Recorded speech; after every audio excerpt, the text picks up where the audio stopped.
So I love that the anthem for today is Imagine. And I actually had this in a songbook at camp at Pilgrim Firs when I was invited to do a hostile takeover for Jesus at camp there. So just tell you that over the years, Pilgrim Firs had become a place where most of the bigger established churches refused to send their kids to summer camp because they got indoctrinated into a cynical atheism. I don't know if many of you know that. But it was really uncomfortable. Churches like University and Plymouth, the bigger churches that had actual full youth groups, were like, nah, we'll just rent Pilgrim Firs ourselves and do our own camp. Because there was a culture of kids that had come up in churches going to camp, who were now the counselors at camp, but they didn't have any relationship to local churches. They didn't participate in faith community. Their parents weren't really people of faith. They had done like my parents had done, brought me to church because they wanted me to have a social education. They wanted me to experience the culture of Christianity because it was the culture of America. And, you know, that's a relatively impoverished faith, and so they got cynical, and they would read, you know, these kind of anti-religion, humanist tracts to the kids, have conversations with them about their experiences with substance abuse and so forth and so on. These things that were really not well thought out, with very little supervision. And so I was called in to be the chaplain for this camp. And you can just imagine, I'm in seminary when I start this, right? I just want you to imagine, no, it was my first year here, actually. It was my first year here I went and did that. All these counselors, like, yeah. Oh, this is our camp, dude. We've been here. We're gonna be here. And I was like,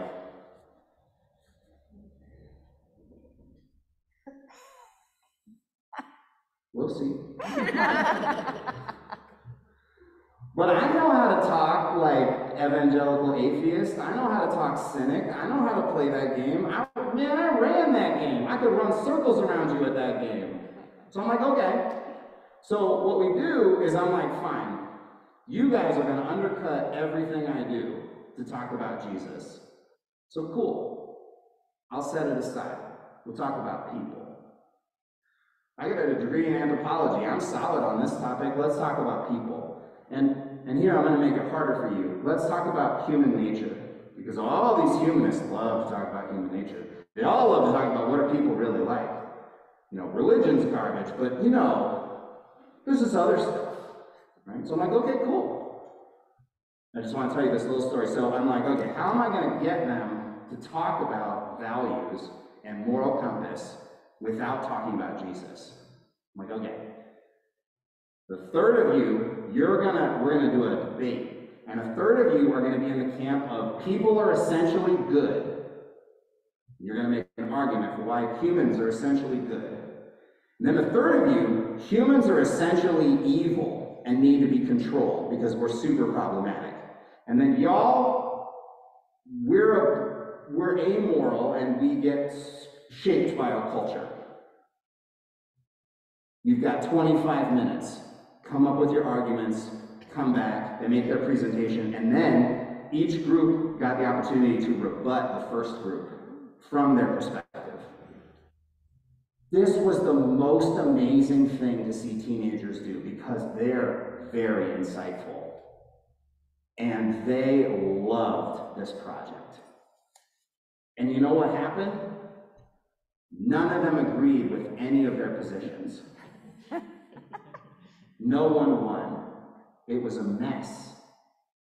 And I was like, yes. And all the atheists are like, what's this guy's game? And so Imagine was in the songbook. And I remember one of the atheists came up to me all smug, like, oh, we're going to play Imagine. How do you feel about that? And I'm like, cool. What's it mean to you? Well, it means that we use all this stuff to hate each other and fight each other and blah, blah, blah, and none of it's perfect. And I'm like, Let me tell you about this guy named Jesus. That didn't go very well. Like, he basically agreed with all of that premise. Like, what's the point? See, this is the thing about counterculture movements. This is the thing about counterculture movements. Counterculture movements never actually exist outside of the culture that they're in. The problem with counterculture movements, and King talks about this in Chaos or Community, where do we go from here? He critiques the hippie movement because he says, you can't opt out. We talked about this on Earth Day 2 weeks ago. How do you get outside of it? Now, plenty of communities have tried this, right? They've set up their own little enclaves and their own little hermitages, and they've set up monastic communities. Anita, in reading, what was the book we did for Lent? Good Enough. Found out that Benedict, the inventor of the Benedictine rule, one of the early monastic communities, did you know that his followers tried to kill him because his rule was too strict? Yeah. Yeah. His rule for his monastery was so strict, they were like conspiring to kill him. Wow.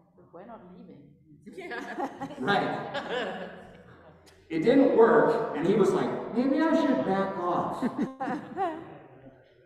But the thing about this whole Christ against culture, this movement that somehow we can purify ourselves and get outside of culture and live in this way that's completely consistent with Jesus, well, there is no outside.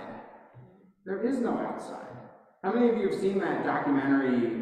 It was kind of a self-made documentary. I cannot remember the name of it. But it was on PBS. It's about this guy that flies to Alaska and like builds his own log house. Have you seen this? It's amazing. You have to watch it. Dude went with a camera and a bunch of film equipment and moved into this tiny little cabin, and then himself, one human, cut down trees, built a log house, built a refrigerator, like harvest his own food. Like, it's incredible. And he did it literally so his kids wouldn't think he went crazy. He like filmed all of it so that his kids wouldn't come get him and put him in a home. He's like, no, I got this. I'll show you. There's tons of footage, and somebody edited together and made a beautiful movie out of it. And you're like, oh my God, this is reminding me of Thoreau and Walden Pond, and then you see the float plane come in and drop off the buckets of oil and all the tools and you're like, oh yeah, you can't get away from it. Like, even the people that are doing these amazing jobs of getting away from it are not actually getting away from it. They're still part of civilization. And then there's these other people that just say, well, I'll just reject it. I'll just give it up, right? The whole hippie movement had this like idea of, oh yeah, well, we'll just be away from it. Well, what happens? What are you really doing? You're saying, not my problem. Your problem now. Leo Tolstoy, who was the author of War and Peace, Anna Karenina, very famous author, eventually found Jesus and decided to lose everything else. He made this huge commitment towards the end of his life that he was going to be a very pious, very devout Christian, and decided to live a life of chosen poverty and decided to live a life of non-resistance.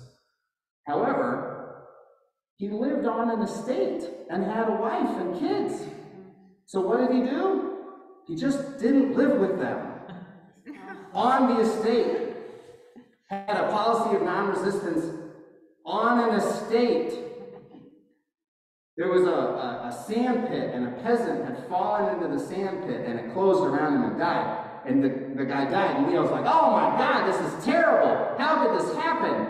And I'm pretty sure his wife is like, tell me about the last time you did anything to take care of this place.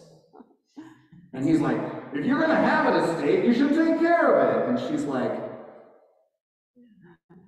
you know, there's all this false piety that suggests that somehow we can get separate from it, but we can't get separate from it. Here we are in it. But that's the thing about some of these pietistic movements, is what they really do is they emphasize this moralism that I've talked about before. They emphasize this moralism that if you know about God, you know the information, then you can live it out better than other people do, right? Culture is garbage. right? Humans are crap. Well, who just said that out loud? What species are you? Yeah. How many people have you heard say, yeah, people are horrible? And you're like, what are you? Where are you from? Is this invasion of the body snatchers? You know, like there's always this like, well, not me. I mean, everybody else is terrible, but you should really listen to my opinion and perspective. Hmm? I mean, it's just, but what's cool is in our text, I know there's a couple fluent German speakers in here, so that'll be helpful for us. Because in the text, it doesn't actually say what we think it says, because it was written in Greek. So in Greek, we get, Thomas responds to him after he says, Jesus says, and you know the way to the place where I'm going. And Thomas said to him, Lord, we do not know where you are going. How can we know the way? What's important there is there's two different words being used for know in Greek. And in German, there's two different words for knowing. Can you tell me the two words for knowing in German? Yes. So kennen is the kind of universal term, and wissen. And these two words are about two different kinds of knowing. Wissen is knowing information, knowing about stuff. It's having facts. Kennen is about knowing a person, or having a deep understanding of kind of the whole of someone, right? I know this person, not I know about this person. You would say, ich weiß all this information about them, but you would say, ich kenne this person, right? Kennen and wissen. So what's happening is Jesus is like, you will know where I'm going. And Thomas is like, dude, we don't know anything about where you're going. And Jesus is like, dude, if you know me, you'll know about God. But you already know God because you know me. He's kind of like, calm down about the know about part. Now, what's awesome about this is you came in this morning, Jacob, right? You came in this morning and you're like, you said something to me to the effect of, there's so much arrogance in the world, people think they know about God. And if you've been in my congregation for a while, you know that this trope I like to say, which is every true believer is an agnostic, because we don't know nothing about nothing at the end of the day, right? We're not called to believe, we're not called to have facts, we're not called to know about God, we're called to know God in this way of trusting God, having a sense, having an encounter, an experience with God. But when we lean on this know about, this having information, then we move into this moralistic framework where we try to do it right, do it better. And then we know that our doing it right is being good, and we know being good is about being good enough, and we know ultimately being good enough is about being better than. And so we end up in this competitive space. Who's more pious? Who's more holy? Who's got a stricter rule for their monastic community? We're going to kill that guy. So I try to incorporate this into my teaching, and I was at annual meeting last week, which is why I wasn't here, and I gave a presentation on anti-racist theology. And I made up some booklets for you, so if any of you want my workbook that I'm making, this is part of my doctoral work, you can get them from me at the end, and if you want, I have 10, if you want more than that, I'll print them out. But, you know, I'm giving this presentation, I've got 40 people in the room. What I love as a teacher is you get yes, you know, like, yeah, all right, you know, that agreement part, that part's fun, but the part I really love is the Not hissing. love you. No, what I love is I love the ooh, that like, I never thought about it that way before, and there was a lot of that, and I was very delighted. And then I got really disappointed. This very much happens to me a lot. I hear that, and I'm like, two things occur to me very quickly throughout this workshop. It's an hour-long workshop. Two things occur to me very quickly. Number one, most people in this room that are already attracted to a seminar on anti-racism have never thought about this stuff theologically, with any kind of depth. They thought like, yeah, we're humans and Jesus loves us and therefore we should love everybody. That kind of like basic acceptance, which really leads to kind of a color blindness, thinking about race and racism. They haven't done any real deep dive into the theology of Christianity that supports an anti-racist approach, that makes it, we should be acing this. And I'm going to give this presentation next week, so if you want to come, you can come, and I'll talk to you about why we should be the best at this. We should be amazing at anti-racism, and we are not. We're going to talk about why. But the second thing that occurred to me in giving this presentation was, oh, the problem isn't that you haven't thought about this theologically. The problem is that we don't actually believe any of this stuff. Right? So the 4 core principles that I teach are that we are surrounded by grace and forgiven and welcomed back. And we can admit that we screw up because that's the relationship we have with God, that God is welcome, not judge. We talked about that this morning. The second one is that goodness is a problem. Trying to be good is inherently problematic. Moralism is a problem. We need to center love. Love cares about harm. And we need to be able to sit with suffering in order to be able to love people. And that our emotions are really important. We shouldn't reject them, pretend they don't matter. We should listen to those cries. Those are information. Those tell us about what matters to us. Those are my core teaching, very simply. But it became very clear to me that, like, we can't go to the next level of application of that stuff if we don't really trust in it. And then I started thinking about, well, it's not about knowing this stuff. It's not about information. It's not about knowing about theology and knowing about Jesus. It's about knowing Jesus. Right? There's a difference between information and encounter. Right? Think about somebody describes someone to you, and they give you all their monikers and attributes, and maybe they do a really good job.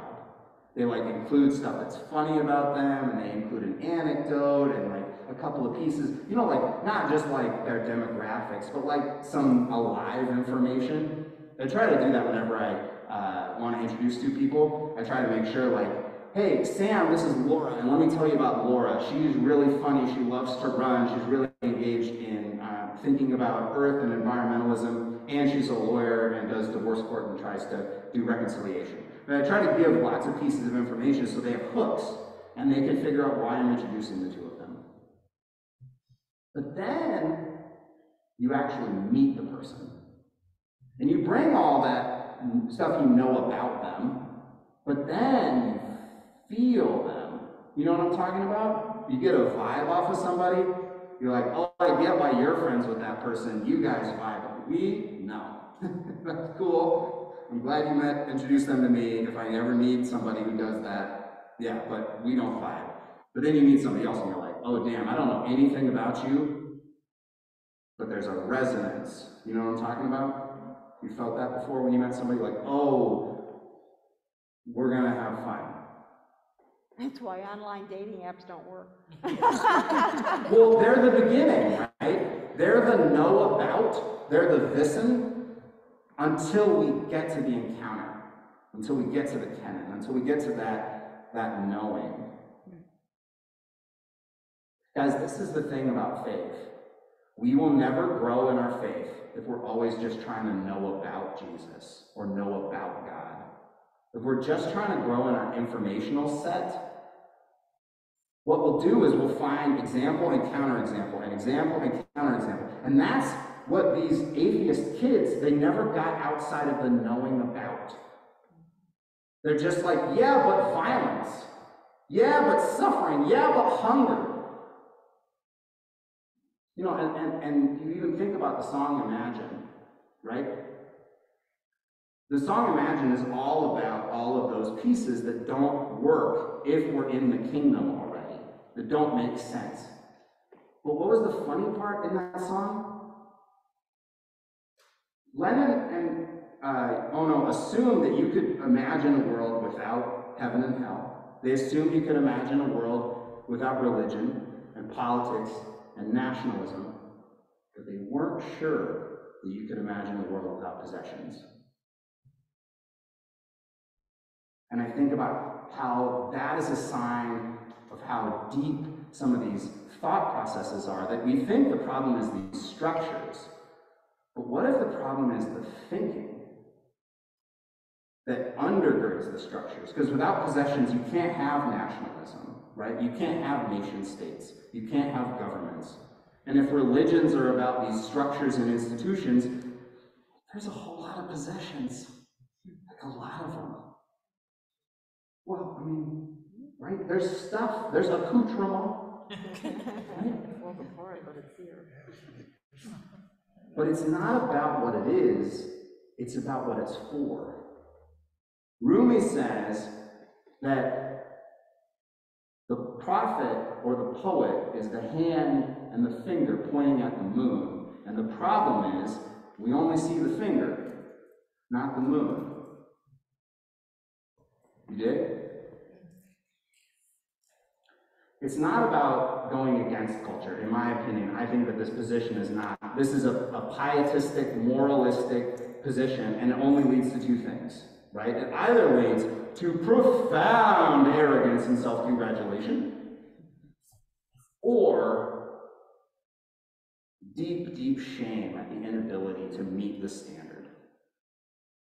And usually it's both at the same time. I'm amazing, I'm horrible, but I'm amazinger than you, so that makes me, but I'm not as amazing as that person, so I'm terrible. We have to get liberated from that thinking. That thinking is so toxic to our faith.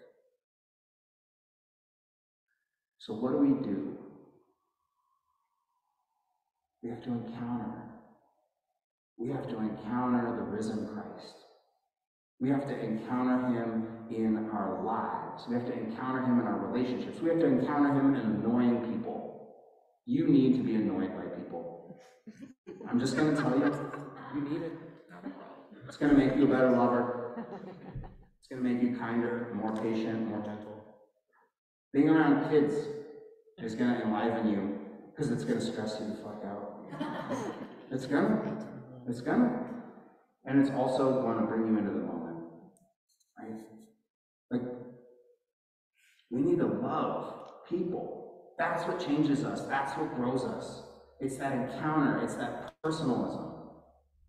Part of the reason that I believe in church is that y'all would never be sitting in this room together if it wasn't for worship. Like, I couldn't make all of you be here together unless there was worship. And so think about that as a gift, that now you have the opportunity, because you've had this hour together, you have this opportunity to connect in meaningful and deep and present ways. You can be brokenhearted together. You can be joyful together. You can be pissed off together. Because we have encounter. That's why I want to share this with the world. That's why I want to grow this church. I don't give a shit about this job or this building. Like, I don't care about that stuff. It's just stuff. It's so that someday you'll join us and the world could be as one.